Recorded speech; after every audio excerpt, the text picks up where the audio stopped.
The story begins with a wounded man named Jack sitting in a parking lot, surrounded by gang members who were there to kill him because he failed to do his job. He was supposed to take out a man called Payback, but instead, he ended up killing that man's family and letting him escape. Out of nowhere, a large man wearing a shirt with a big cross on it shows up that it's Payback himself. He starts shooting at the gang to save Jack. Some of them are killed immediately, but one of the gang members has special powers and isn't harmed by the bullets. This forces Payback to fight him hand-to-hand. In the intense fight, Payback shows his strength and skill by breaking the man's leg and arm. He finishes off the last gangster by crushing his skull with his bare hands. Jack thinks Payback saved him out of kindness, but he's wrong. Payback only stopped the gangsters so he could take revenge himself. Jack had recently killed Payback's daughter, and Payback wanted to be the one to end Jack's life. He truly believes that getting rid of evil people is the right thing to do, even if it means killing them. So Payback loads his gun and puts bullets straight into the head of Jack. But before he can go away, the police arrive and arrest him. In this world, many people have the power, like controlling electricity, extreme strength, or the ability to shoot deadly blasts. To deal with the threat, the government built the most secure and high-tech prison ever made, designed specifically to hold the most powerful and dangerous supercriminals. Payback is now being sent to a high-security prison after being found guilty of killing around 40 to 50 people. He's been given a life sentence. The prison is run by a corrupt man named Walton Devlin, who prefers to be called the overseer instead of the warden. There are many rumors that he secretly kills prisoners who try to escape, but when asked about it on a news channel, Devlin completely denies the claims. According to Devlin, the prison wasn't built to reform criminals, but it was built to make them suffer. Soon, a group of new inmates arrives at the prison, including Payback, who is already well known among the other prisoners. A security officer named Captain Brody informs them that their powers are being controlled by a device called the Power Nullifying Equipment, PNE, which is locked onto each inmate's leg. Because of this device, no one inside the prison can use their abilities. Among the new inmates is someone who stands out, not because he's dangerous, but because he's different. His name is Diego Diaz, and his superpower lets him sense the emotions of people around him. Unlike the other violent criminals, Diego is gentle, and surviving in a place filled with killers won't be easy for him. When Officer Morales scans his abilities, she laughs and warns him to stay alert. When it's Payback's turn to be scanned, Morales realizes he's one of the most powerful inmates in the prison. That's scary now, huh? Another guard mocks Payback, saying he doesn't seem as scary in real life as he does on TV. But when Payback gives him a cold, threatening look, the guard backs off quickly, which makes Payback laugh. Suddenly, Morales punches Payback in the stomach, making him bend on his knees. She has super strength, and she makes it clear that she won't tolerate any bad attitude. After that, the inmates are given their personal supplies and sent to their cells. Sometime later, Payback heads to the prison yard and comes across another inmate named Jim. Jim is the brother of someone Payback had killed earlier. Jim is already waiting for revenge, and without hesitation, the two get into a brutal fight. Payback throws several hard punches straight to Jim's face, making him bleed. From his office, Devlin watches the scene happening on the CCTV screens. By watching this, he is clearly being entertained as he has popcorn on his table, and he is laughing too. Morales and the other guards just stand by, making no effort to stop the fight. Meanwhile, Diego is talking to another inmate named Gordon. Disturbed by the guards' inaction, he asks if they're really going to let Jim and Payback fight like that. Gordon calmly explains that the guards won't intervene unless one of them is about to die. During the fight, Jim lands and hits his elbow on Payback's nose, causing him to bleed.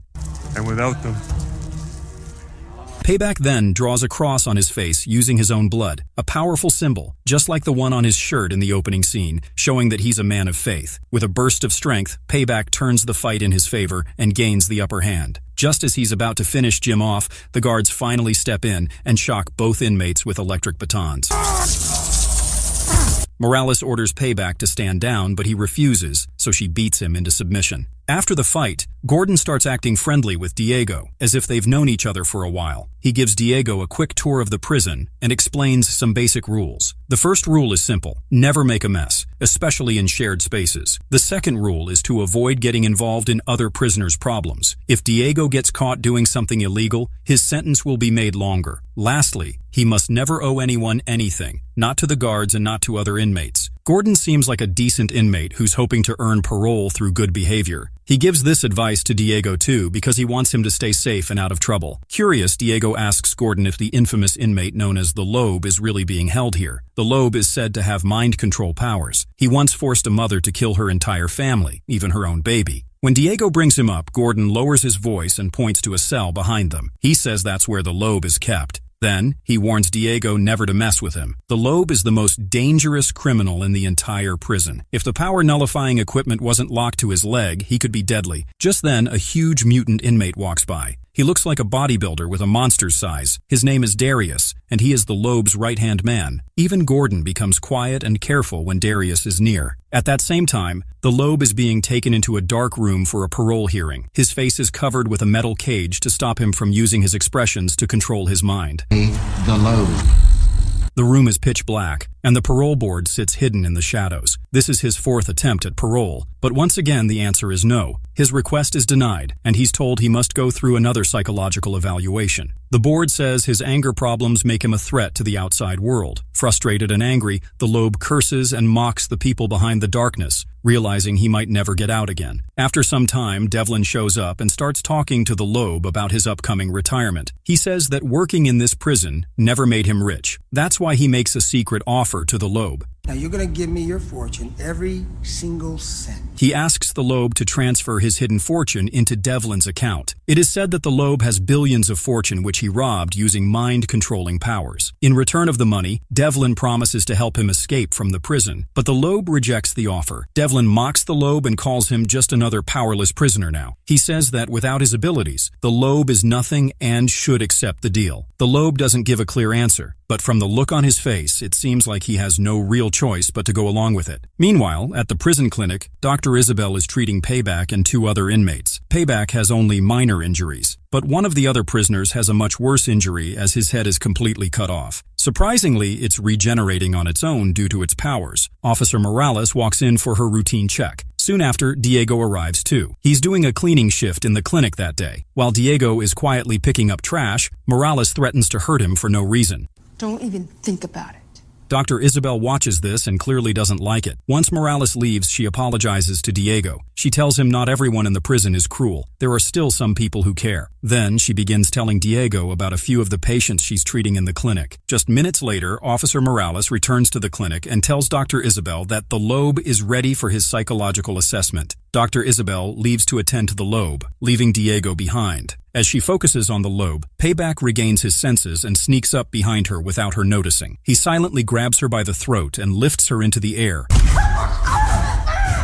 choking her until she loses consciousness. Afterward, Payback turns his attention to the Lobe, planning to kill him while the doctor is unconscious. However, the Lobe remains calm. He doesn't panic and even smiles at Payback, completely not affected by the threat. Just as Payback is about to strike, Diego rushes in from behind and manages to hold Payback back long enough for a guard to arrive and stop him. In that moment, Diego saves the Lobe's life, but he has broken the rule number 2, which is to never get in anyone else's trouble. After the incident, Diego becomes well known among the other prisoners. They respect him because many already disliked Payback, and now Diego stood up to him. As a token of appreciation, the prisoners offer Diego some of the sweet dishes from their meals. Gordon is also there and tells Diego that he did a great job. He advises Diego to use this newfound respect to his advantage, as it will help him survive in prison. A little later, Darius approaches Diego at the table and tells him that his boss, the Lobe, wants to speak with him. Diego follows Darius to the Lobe's cell. When Diego arrives, the Lobe thanks him for saving his life. He then offers Diego a job, which is to take Darius's place in the kitchen and provide him with all the supplies he needs. In return, the Lobe promises that he will help Diego escape the prison once his plan is finished. Diego wants to get out, but he's unsure if working with the Lobe is the right decision. Meanwhile, in the warden's office, Devlin's assistant, Felicia, warns him that making a deal with the Lobe is dangerous. She says the Lobe can never be trusted. Devlin, however, argues that as the warden of a prison for supervillains, he has to be worse than them. He tells Felicia that if she wants to become the next warden, she'll need to have the courage to be just as ruthless. To prove his point, Devlin shows her 2 letters. One is a recommendation letter for her to become the next warden after he retires. The other letter outlines her violations, which could disqualify her from the position entirely. Devlin tells her that how she acts will decide which letter he will send to the higher officials. The next day, after checking on Payback again, Isabel decides to release him from the clinic. This time, Payback is handcuffed to the hospital bed so he can't hurt the doctor. A guard is also present to watch over him. Meanwhile, Gordon is having his parole trial. He tries his best to show the interviewer that he's a changed man. He explains that he's never caused any trouble with other inmates and hasn't broken any rules. However, when the interviewer points out that Gordon is alone in the world, he never gets letters, phone calls, or visits from anyone. The interviewer says that Gordon isn't ready to be part of society again. This makes Gordon lose his temper, and he curses the interviewer. I exist, I matter. The interviewer was waiting for this moment. Because of Gordon's bad attitude, his parole is denied, and he's dragged out of the room. Behind the black wall, it seems that Devlin is the one rejecting the paroles, making sure no one can leave the prison. Gordon's failed parole hearing leaves him feeling hopeless. Later, at the cafeteria, Diego approaches him and asks if he's okay. Gordon responds that he's fine, though it's clear he's lost all hope. Just seconds later, Darius walks by their table and places a broken fork in front of Gordon. Gordon quickly uses the fork to unlock his PNE, following a plan that's been set in motion. It's revealed that the Lobe had convinced Gordon to start a riot after his parole was rejected. Gordon thanks Diego for being his friend, then suddenly begins provoking the guard in the cafeteria. The guard notices that Gordon's PNE is missing and immediately calls for backup. Then Gordon jumps onto a table and grabs a live electricity wire from the ceiling. He charges up himself using this electricity and smiles as the electricity flows through him, having missed his powers for so long. Gordon then shoots a bolt of electricity at the guard, killing him instantly. The cafeteria erupts into chaos as other inmates flee the scene. Diego rushes to the guard and asks Gordon what he's done, but it's already too late. Gordon then overloads the prison's electricity supply, causing the entire facility to shut down. This is the signal for Jim and his group to begin the riot as planned by the Lobe. However, just as Payback and Jim are about to fight again, they are both electrocuted by the guards. Meanwhile, the Lobe remains calm and relaxed in his cell. Gordon takes advantage of the chaos and runs to the infirmary. He is hoping to hide there and eventually escape the prison. On the other hand, Felicia shows Devlin a feed of what happened in the cafeteria, revealing how Gordon got his powers back. After seeing this, Devlin orders a manhunt for Gordon all over the detention center. Meanwhile, Gordon is in the clinic, calmly looking out the window. Suddenly, he is hit hard on the head from behind. It's Officer Morales. She reports the situation to Devlin, who orders her to kill Gordon on the spot. At first, Morales hesitates, but with no other options, she follows the order.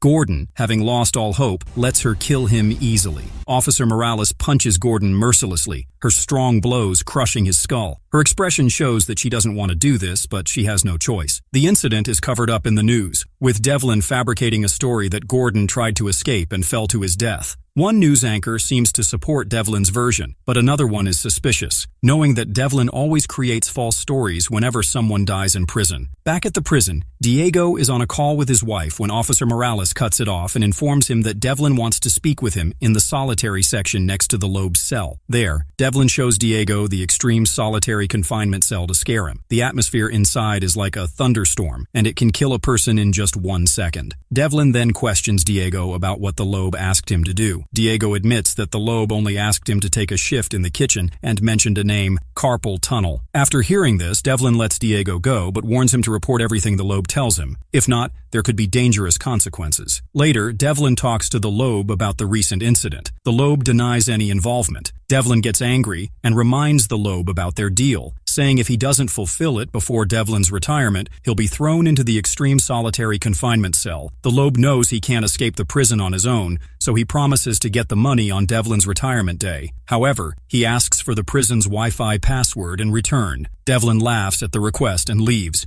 Meanwhile, Felicia, Brody, and another officer are in the basement checking the electrical system. Since Diego mentioned the carpal tunnel, Devlin has ordered them to check all the prison tunnels. They discuss what happened to Gordon, and Felicia isn't happy that a prisoner was killed. Brody feels the same, but as the captain, he believes protecting the prison's image is more important, so killing Gordon was justified. One officer says he can fix the generator but needs help and time. Felicia warns they should fix it quickly, especially before Devlin retires, as things might go wrong on that day. Later, the reconstruction of the basement and electrical system begins.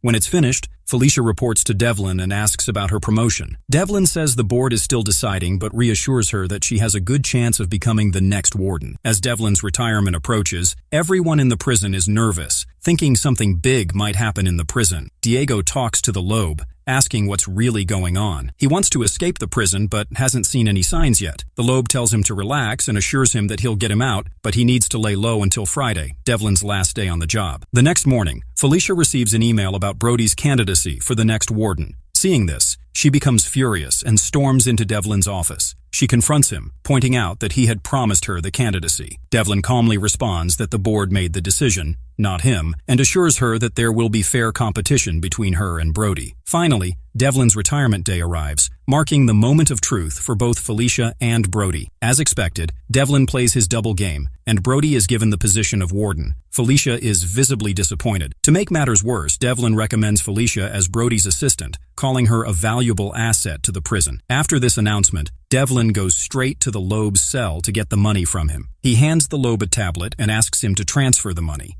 I'll make sure you're all comfy, don't worry. But instead of initiating the wire transfer, the Lobe hacks the tablet and disables all the PNE devices of the prisoners. He had already obtained the Wi-Fi password from Devlin, and in a twist, Devlin had used the same password for all of the prison's security systems, making it easy for the Lobe to disable them. The disabling of the PNE devices causes a massive riot in the prison. The prisoners, now free to use their powers, wreak havoc everywhere. Some throw fire from their mouths, others release poisonous gases, some regenerate quickly, and others are exceptionally strong. The chaos escalates as everyone fights, showing the full extent of their abilities. The officers are forced to retreat and are unable to contain the riot, except for Officer Morales. Her own powers allow her to fight the rioting supervillains, standing her ground in the midst of the chaos. Meanwhile, Diego, who's on shift at the clinic, begins to feel overwhelmed by the rush of emotions flooding his mind as his abilities return. Luckily, Dr. Isabel is there to help him calm down and regain control of his thoughts. Felicia, realizing the scale of the situation, warns Devlin about the riot. However, before he can act, he gets locked inside the Lobe's cell, which is another part of the Lobe's plan. The riot continues, with prisoners taking down guards, killing those who stand in their way, and even fighting each other. In the midst of the chaos, Payback and Jim seize the opportunity to settle their long-standing rivalry. Jim, with his immense strength, gains the upper hand in the fight. But just as Jim is about to overpower Payback, another prisoner distracts Jim, allowing Payback to escape within the compound. Brody calls Felicia to ask for help. She tells him he needs to reset the electrical system in the basement to get the PNE devices working again. However, there's a problem. It's Jim, who already holds a grudge against Brody. He notices him heading downstairs and decides to follow him. Once in the basement, Brody's connection with Felicia starts to cut out, making it hard for him to figure out which breaker to use for the restart of the electrical system. Things get worse when Jim also arrives and begins searching for him. Hearing someone coming, Brody quickly hides and tries to sneak away, but Jim catches up. With no other option, Brody tries to fight back, but he can't land a single hit. Jim overpowers him and slams him against the wall. By chance, the breaker Brody needs is on that same wall. He recognizes it from before when he and his team used it to reset the system. Summoning all his strength, Brody manages to break free. He then smashes a nearby pipe, releasing gas directly into Jim's face. Blinded by the gas, Jim stumbles into the generator, causing it to short-circuit and kill him. Meanwhile, in the Lobe's cell, the warden, Devlin, doesn't seem too concerned about the chaos in the prison. It's his last day on the job, and the only thing on his mind is the money he's getting from the deal with the Lobe. But then the Lobe reveals a shocking truth. He was the one who shut down all the PNE devices by hacking into the police security system using nothing more than the Wi-Fi password. The good thing for Devlin is that the Lobe has completely transferred his fortune into Devlin's account. That's why, despite all the problems in the prison, Devlin still believes he's in control, especially now that the money has been transferred. What he doesn't realize is that the Lobe still has one final trick up his sleeve. As Devlin looks at the Lobe, he suddenly feels something strange happening in his mind. Without thinking, he punches the Lobe. After some time, the power comes back on, and all the PNE devices are reactivated. The prisoners lose their powers, and the riot comes to an end. Guards rush to the Lobe's cell and unlock the door. Devlin immediately tells them to move the Lobe to extreme solitary confinement. Outside, Felicia is waiting. To her surprise, Devlin announces that she will be the new warden. He's had a change of heart, and the news makes Felicia genuinely happy. At the same time, Payback is seen sitting on top of a pile of dead inmates. These are victims he personally killed during the riot. He laughs in triumph over the destruction he caused. A few days later, Diego visits Isabel at the clinic. He tells her that he's being transferred to a different prison, the one where his empathy-based ability will be more helpful. The government has now started sorting prisoners based on their powers, and Diego no longer fits in here. At the same time, Felicia settles into her new role as warden. She takes down Devlin's nameplate from the office door and throws his old chess piece in the trash. The prison is now under her control. Meanwhile, Brody decides to resign and passes his rank of captain to Morales. In the final scene, Devlin arrives at the prison to pick up Darius, who has just been released. But there's a twist, which is that Devlin isn't really Devlin anymore. It turns out the Lobe has transferred his consciousness into Devlin's body, possibly at the moment when Devlin hit him back in the cell. That's why he transferred all the money into the bank account of Devlin, and also then made the Lobe's body rot in solitary confinement. This was the reason he made Felicia the warden of the prison.